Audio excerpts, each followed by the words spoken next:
So I just pulled this car in the shop. It's a 2011 Ford Escape.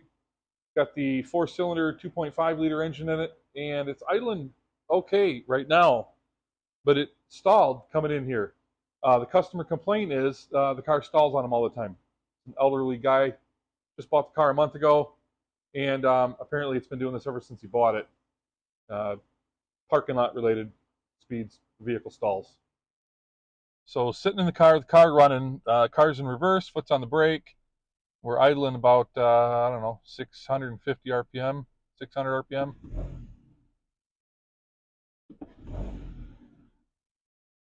Just idling real low. It's a lot smoother now than it was when I pulled it in. I really wished I would have filmed when I pulled it in. The car's trying to make a liar out of me, but this thing would not stay running. I took the liberty of pulling the codes, and you'll see all kinds of codes. I think our most important code is going to be this guy right here, too rich. There only is one bank, too rich, bank 1. Well, that's going to cause that code right there. Not sure what caused that code. That probably goes along with that one. And this one right here is an important one right here. Let's have a look under the hood. Okay, taking a look under the hood, right out of the gate, that throttle body's pretty shiny. Looks like somebody probably just replaced that. Probably had something to do with the idle concern. I also noticed that this oxygen sensor, the same one that the code was setting for, also appears to be new. It's shiny. The connector's clean. So someone just replaced that.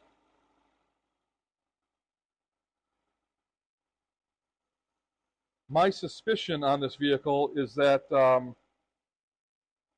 it's going to be this guy right here. And this is a fair assumption on just about any Ford that's got this style canister purge valve, because these things always leak. And when they leak, this hose right here goes all the way back to the charcoal canister, and it's basically a vacuum leak. Well, when that charcoal canister is full of fuel vapor, or if the guy overfilled it and it's full of fuel, it's going to suck that right up into here, and it's going to give you all those lean codes. It's going to give you a code that makes you think your oxygen sensor is stuck. I would imagine this had probably something to do. Somebody probably replaced this throttle body, because this car would not idle. I can't believe it's idling this well right now. This thing wouldn't idle when I pulled it in here. I'm guessing that's probably why that was replaced. I'm not sure. But an easy way to check to see if this purge valve is leaking is to disconnect this vacuum hose from it. With the car sitting here in park, idling, there shouldn't be any vacuum coming out of that purge valve. If I can do this one-handed here. Let's see if I can.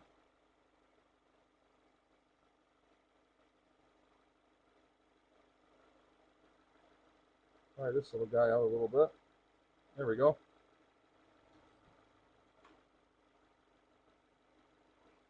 I don't know if you can hear that,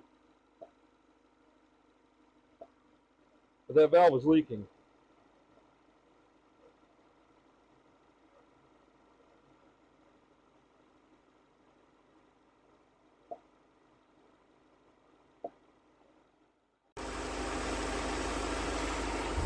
I can further show, we have our vacuum gauge here, a visual representation of this leak. So here's our vacuum gauge. We're going to take this end of the gauge, we're going to stick it on that nipple coming out of that purge valve. There you go. That purge valve is leaking. Okay, so again, the canister purge valve lives right here at the front of the engine, right next to the throttle body, just to the right of the intake manifold. This vacuum tube that you saw me pull off has this locking clip on it that all you have to do is squeeze these two tabs together and push in. And then you'll see it starts to come out right here. Just pull it out a little bit right there, and now that'll slide on and off of that right there. We'll just set that aside.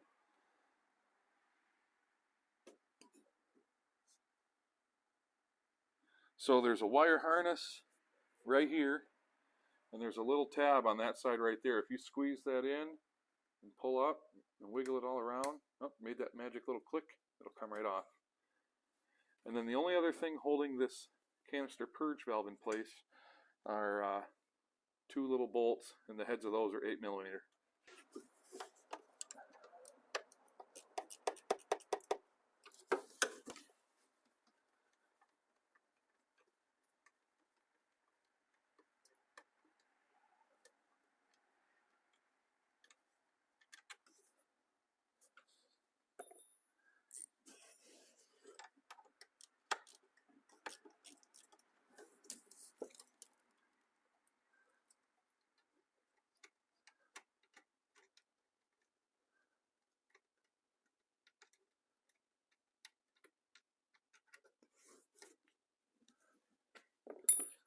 Okay, with both the bolts out, this thing just pulls right out of place. Let's give it a little wiggle. There it is. So here's the old valve. The job of the canister purge valve is when certain criteria is met, the PCM energizes the solenoid, electronic solenoid inside this valve, and opens this valve to allow the engine to draw fuel vapor out of the charcoal canister. Now it will not, or isn't supposed to draw vapor out of the charcoal canister when it's sitting at idle, if your foot's on the brake. I mean, it's generally happens when you're cruising down the road. And what happens is these valves go bad, they get stuck, they'll leak. This stupid thing. Okay. You guys make videos? You ever try to make a video where you can't get the words to come out right, or maybe the video starts going sideways and you're like, I don't even want to post this? This is like my third take at this. I will insert a clip right here of bad audio. I already recorded this, and the audio was so bad I had to switch out to my old microphone that I don't like because it's too overwhelming, because my voice is too overwhelming. So whenever a purge valve is at its idle state, its resting state, it is closed. It is supposed to be closed. This is the one I just took off the car. I can blow through it, which means the car can draw a vacuum through it when it's not supposed to. But just from tapping this thing, it is now sealed. It wasn't sealed. I made a perfect little, I could blow through it, and then I grabbed the new one and I blew through it. You can't to show you guys, but just from moving this around, I had to put it back in. Just from bumping it, it was enough to reset it to get it to, well, to get it to close. Right now, if I put this in, the car will idle in properly, and the fuel trims will be proper for a minute until it sticks again.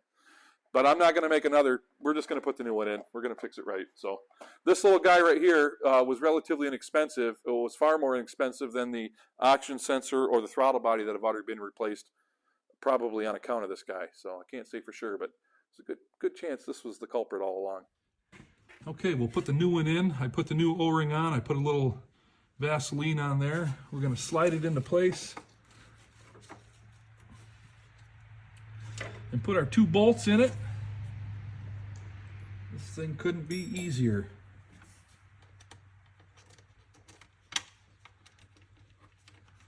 Way easier than changing a throttle body and the oxygen sensor. I shouldn't say that. I don't know what, maybe it had codes in, maybe it had some other problems, who knows.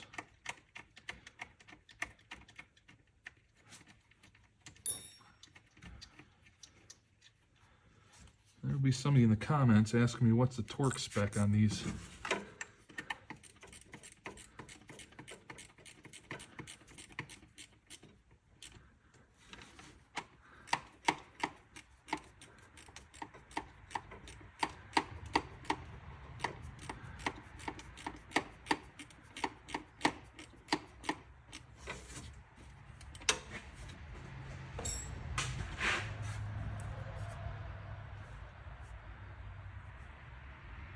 A little petroleum jelly around there so that the O-ring will seal nice. And plug this guy in. And then this just pushes on, and then we just push that lock in, and it's on there. Push that down, and it's locked. And that is it. Let's go clear the codes and take it for a test ride. Okay, we're back inside the car.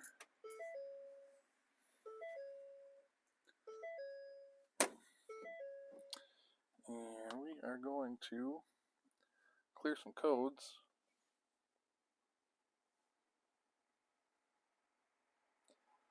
What's our plan here? Okay. All right. We'll go test drive it, and I'll bring you back here after the test drive. Waiting for that car to pass.